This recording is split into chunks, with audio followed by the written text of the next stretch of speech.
I love the Final Fantasy series. It's amazing stories, brilliant graphics, kind of riveting gameplay. Sometimes playing through them over and over again seems a bit... That's why I've come up with a new way of playing Final Fantasy. 4 specifically. Can you beat Final Fantasy 4 under Nuzlocke rules? Let me explain it. Let me explain the rules here. I have them on my phone here. If a character dies once, that's it. They're gone. For the rest of the run, it's over. If dead party members are revived before a boss, they must be killed before doing anything else. Pretty self-explanatory, really. No inns or cabins. These revive party members, so I can only use tents. Again, pretty self-explanatory.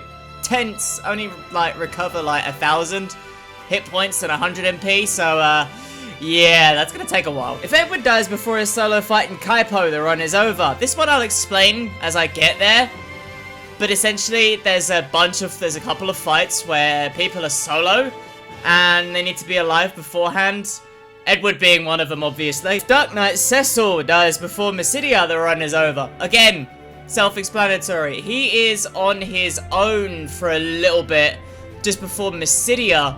So, yeah, if I get an encounter there, the game's over. If Paladin Cecil dies before the Golbez fight, the run is over. Again, it's one of those. The Golbez fight starts off with him killing the rest of your party members. So, yeah, Cecil needs to be alive for that bit. Speaking of said Golbez fight, if Rosa, Kane, or Yang are still alive leading up to that fight, I can revive them either during or after. It's a scripted fight. I can't do anything about scripted fights. With the rules out of the way, let's see if we can complete Final Fantasy IV under Nuzlocke rules. Let's go! The game starts off like normal. We attack Mysidia, grab the signet, leave the castle, and start our adventures. Miss Dragon wasn't too eventful. Neither were the guards. And at this point, Rydia joins at level 1, so naturally, I want to grind her up a bit. She's the best character, and you're not allowed to argue. After a couple of levels, we grab Teller, one character we actually do not care about, and battle the Octomammoth.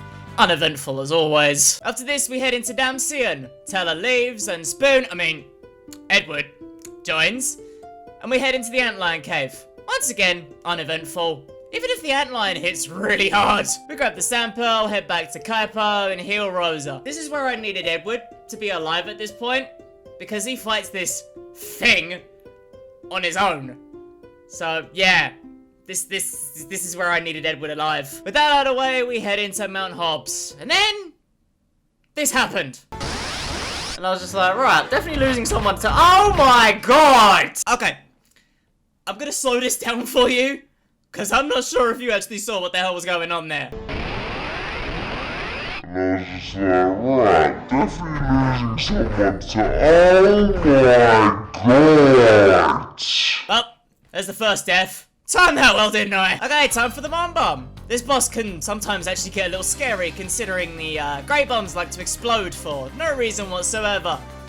Alright, cool, they're dead. No casualties. Moving on! Okay, now we're getting up to the Fable Gauntlet, and yes, I know, Cecil has to die at the end of this bit. Thanks to our good old friend Kane Highwind. But again, it's a scripted fight. My rules. Don't care. So anyway, with that over with, Rosa gets kidnapped, we nap, and then it's off to Baron. Okay! Not yet then! Mysidia. Home to the best mages in the game. If you're not counting Rydia, of course. Too late. Okay, never mind then. Okay, Mount Ordeals. Surely I won't lose another. Use. This run was a mistake. So you're telling me that I have to go through this next part of the game with just Cecil and Teller? 2 Scar Millionaire fights. Really? Okay, Scar Millionaire time. Actually doesn't go too badly, considering my only forms of attack are Cura on the zombies, Fire with Teller, and Cecil are just attacking, while Scar Millionaire is constantly countering with Thunder. The second fight, however, against him was so much easier. Oh my god, just look at this! This has gotta be the easiest fight with Scar Millionaire I have ever had. No word of a lie. After this, we become a paladin. Nothing too special. Now I feel like I need some grinding. Considering I've only got Cecil and Teller, for the time being, I'm about to get Yang. I feel like anywhere between the level 10 and 14 mark for Cecil would actually help a great deal, to be honest. Okay, back in Baron. We all know that Yang hits hard. Hopefully not too hard. We gotta beat up 2 guards first. No! You son of a... Run's dead. Or they could just cast Mini on Cecil and just kill this entire run. Okay. That was painful. Gonna be honest. Edward, Porum, and Palom. And then Cecil and Teller, obviously. Right at the end there. But, yeah, it's kind of getting me thinking that I need to be a lot more careful. So do you know what I did? Started the whole run again. Started a new game, killed the dragon, dealt with the Octomammoth, killed the Antlion, killed the Mom-Bomb, dropped my spoon, beat the Gauntlet, killed Scar Millionaire without losing the twins this time, and we're back in Baron with a full team and no deaths. I said no deaths. Okay. So the guards were definitely much easier this time around because, you know, I have the twins. And even Yang wasn't too much of an issue. Cool! Full team! Thank God! Okay, Bagan, easy. Kaknatsu, easy. Okay? Done. Now we lose the twins, get Sid, and say hello to the worst team in this poxy game. You want me to only have Teller as my magic damage dealer and healer, while I only get 3 characters that are only good for hitting hard, physically. Okay. There's a reason people say that this is the worst team in this game. They are not wrong! Okay, so obviously we have to say hello to Spoon. Yes, we call him Spoon now. Get the Whisperweed and head into the Magnetic Cave. Proceed to run from everything, because nothing matters anymore. Okay, Dark Elf actually wasn't that bad. I mean, if you know what you're doing and not using the Mithril sword that you get from Mithril, and actually use the Mythgraven sword, because, you know, he's weak to that, then it's all good. Off to the Tower of Zot, and at the top, we find the Mega Sisters. I remember when I first played this game, like back when I was maybe 5 or 6 years old, something like that. I had no idea how this fight actually worked. And I had no idea that Cindy was the one that reviving her sisters. So yeah, naturally she dies first. And now we're done here. Time to die, Teller. Rosa, Kane, come in with me. Even Barbarissia wasn't too much of an issue this time around. Her only problem is like she stacks the Spam, Tornado, and Gradual Petrify. Should have mentioned this in the rules, but I am counting Stone as a death in this game because, you know, they're inactive, they're unable to grab experience points, so that kind of counts as a death for me. And I'm not gonna go ahead and revive Stone. I'm not gonna go ahead and cure Stone either. I will cure the Gradual Petrification, not a problem. But if I'm not paying attention and someone is turned to stone, I'm not getting rid of it. I'm just gonna kill them. Okay, off to the underground, and here is the last boss, where Cecil has to be alive by the end of it. Otherwise, this run is dead. It's the Calcabrina. Such an annoying boss. The aim is to kill a Brina, then a Calca, then a Brina, then a Calca, so on and so forth. But if you're not quick enough, they will merge. Even if there's one left, which is exactly what happened here. My God, how can you merge with nothing? Okay, Big Doll dead, moving on. Okay, here's where Rule 7 comes into play. Because Kane, Rosa, and Yang are technically still alive by the start of this fight, and they have to die because of the scripted encounter, I'm allowed to revive them either during or after. Because I have no Phoenix Downs right now, that's gonna have to be after, isn't it? Okay, team's looking pretty solid right now. And I'll be honest, if I had it my way, this would be the team to beat the game. Don't get me wrong, I like Edge as a character, but he is much better in the after years. Yes, I like that game. Tara Babil is an absolute breeze.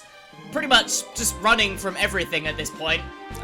Mostly. Even the Luge fight is easy. Okay, so at this point we lose Yang and have to leave the underground.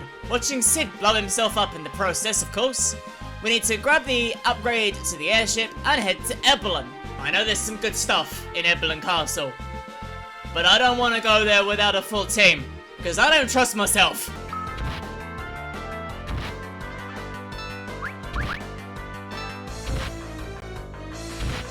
And I was right to not trust myself! Back attacks suck in this game, and now I have lost the best character. Well, I'm in trouble now, aren't I? Okay, now I know what you guys are thinking. This is the PSP port. I have backup in the form of Palom, but I can't use them until the end of the game near enough. So I'm stuck without black magic again. Okay, Rubicante time. Now I know for a fact that I'm going to lose one person here because of his Inferno. And I'm gonna be honest, I'm very glad it was Edge. I can deal with losing Edge in this fight. I really don't mind just having a team of Cecil, Kane, and Rosa. Cecil and Kane are very good hard hitters, and Rosa is our, not death person. So, yeah, that kind of works. Okay, now we're back to the underground. Now comes the worst dungeon in this game. Not worst, but one of the hardest. The sealed cave. Now, I know what you guys are thinking when it comes to the sealed cave. The doors can insta-kill. Now, I'm going off of memory here from about maybe just over a year ago. I solo Cecil'd this entire game. It was actually quite fun, I'm gonna be perfectly honest. But I specifically remember I needed Cecil to be at least in between level 55 and 58 with the Avenger Sword to be able to kill these doors without them killing me first. So I have a shit ton of grinding to do. And of course, while I'm grinding, this happens.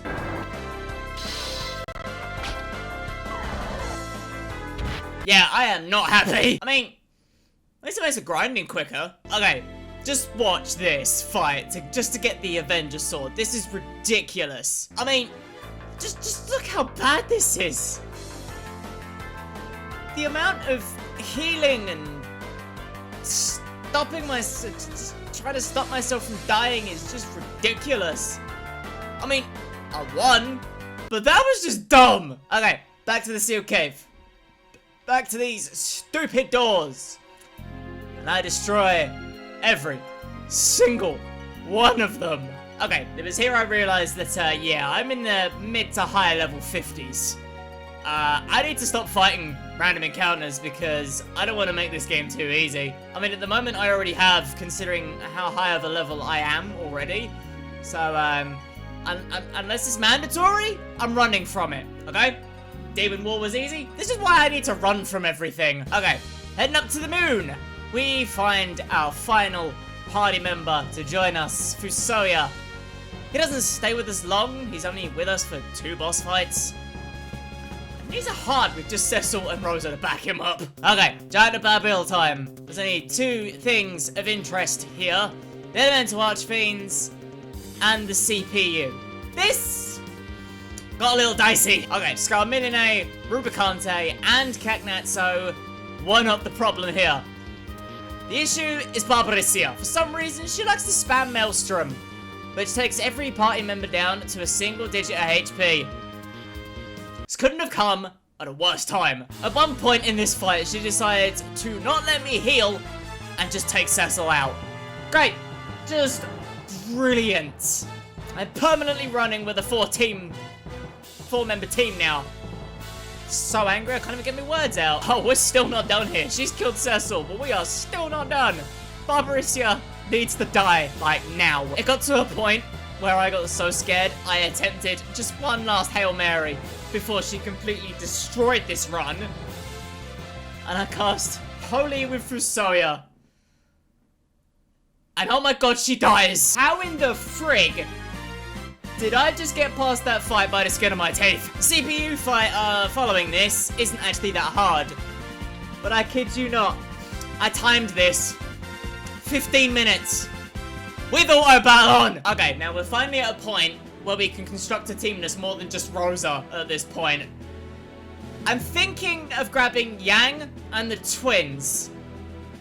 Yang's a very good physical hard hitter.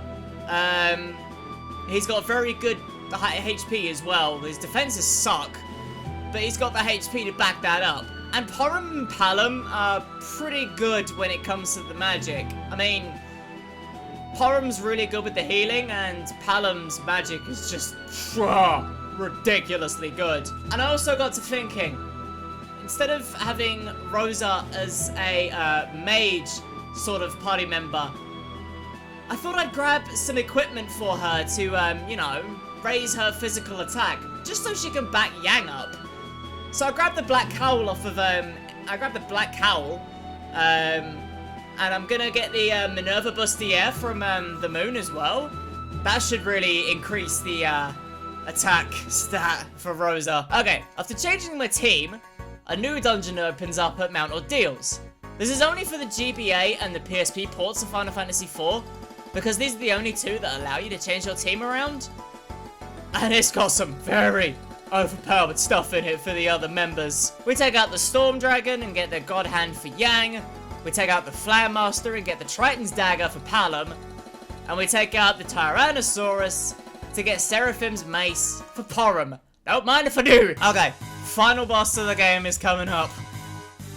I grinded just a little bit for this, just in case. I think the twins are at level 65, and I got Rosa and Yang up to level 63.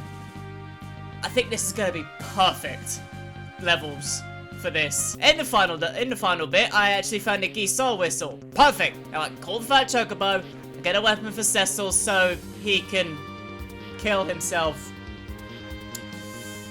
before we fight Zero. God damn it, who's going to use the crystal? Okay, this is a mechanic I completely forgot about and completely just overlooked.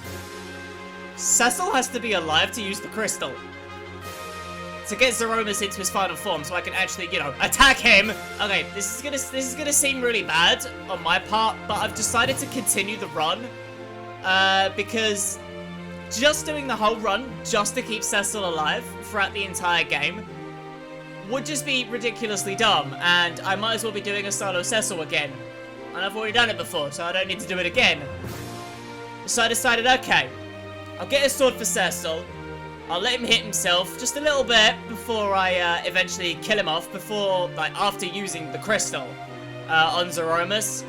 And I won't do any damage with Cecil whatsoever. I'll just make sure he dies, and then we'll have Zeromus. No word of a lie, this fight is actually ridiculous. The fact that I could press the auto button on the final boss with only 4 characters is just mad.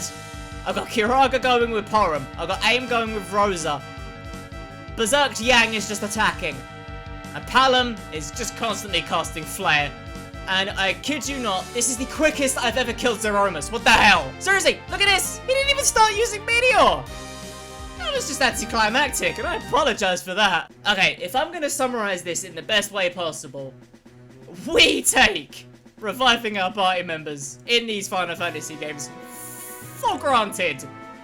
It is ridiculous that I had to simply strategize and sometimes overgrind just to get past some certain bits, especially the trapdoors. Those things are not nice. Trying to kill them before they off one of your team members it hurts the brain. Some of the deaths in the game, like Kane, Palom in the first run, they were just my own stupidity. Porum in the first run, Rydia, that was the game hating me. And Edge, again, I'm really glad it was Edge that I lost in the Rubicante fight, instead of someone like Rosa, for example. I'd have been screwed if I didn't have Rosa. Rosa was MVP of this run. Okay, that answers the question nobody asked. Can you Nuzlocke Final Fantasy IV? Yes, you can. But you're gonna have a bad time doing so. Okay, that's gonna do it from me. If you have any other suggestions as to what other runs I could be doing, I've got a couple more in the books at the moment that I'm currently sorting out. So that should be fun as well. So yeah, that's gonna do it from me. So thanks very much for watching. I appreciate it. See you later. Bye!